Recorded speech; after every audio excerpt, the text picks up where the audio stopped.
Team India యువ సంచలనం యశ్వేష్ జైస్వాల్ ప్రస్తుతం అద్భుతమైన ఫామ్ లో ఉన్నాడు. దాంతో ఈ ఏడాది పరుగుల వరద పారిస్తున్నాడు. ఇక బోర్డర్ గవాస్కర్ ట్రోఫీలో భాగంగా ఫైర్త్ వేదికగా జరిగిన తొలి టెస్ట్ లో ఈ యంగ్ ప్లేయర్ భారీ సెంచరీ బాదిన విషయం తెలిసింది. ఈ మ్యాచ్ తొలి ఇన్నింగ్స్ లో డక్అవుట్ అయిన అతడు రెండో ఇన్నింగ్స్ లో అద్భుతంగా ఆడి శతకం నమోదు చేశాడు. ఈ అద్భుత ఇన్నింగ్స్ కారణంగా ఆసీస్ మీడియా మనోడిని పొగడ్తలతో ముంచేసింది. జైస్వాల్ ను విరాట్ కోహ్లీతో పోల్చిన అక్కడి మీడియా అతడిని న్యూ కింగ్ గా పేర్కొన్నాయి. ఇక ఈ ఏడాది దుమ్ము రేపుతున్న జైస్వాల్ దేశంలోనే ఇంగ్లాండ్ తో జరిగిన టెస్టు సిరీస్ లో ఏకంగా 700కు పైగా పరుగులు చేసిన విషయం తెలిసింది. ఆ తర్వాత బంగ్లాదేశ్, న్యూజిలాండ్ సిరీసుల్లోనూ పర్వాలేదనిపించాడు. ఇలా ప్రస్తుత క్యాలెండర్ ఇయర్ లో టెస్టుల్లో జైస్వాల్ ఇప్పటికే 1280 రన్స్ చేశాడు.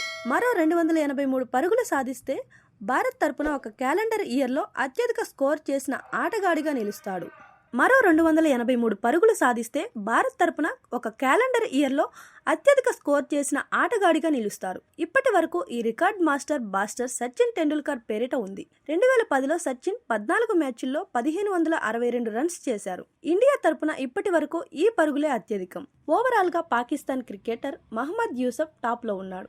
2006లో 11 టెస్టుల్లో యూసఫ్ 1788 పరుగులు చేశాడు. ఈ నెలలో మరో 3 టెస్టుల్లో ఆడే అవకాశం ఉన్నందున జైస్వాల్ ఆ రికార్డును బ్రేక్ చేసే ఛాన్స్ ఉంది. కాగా బిజీటీలో భాగంగా ఆడిలైన్ ఓవల్ వేదికగా ఈ నెల 6 నుంచి రెండో టెస్టు ప్రారంభం కానుంది. చూడాలి మరి ఈసారి ఎలాంటి రికార్డ్స్ తన పేరు మీద మార్చుకుంటారు.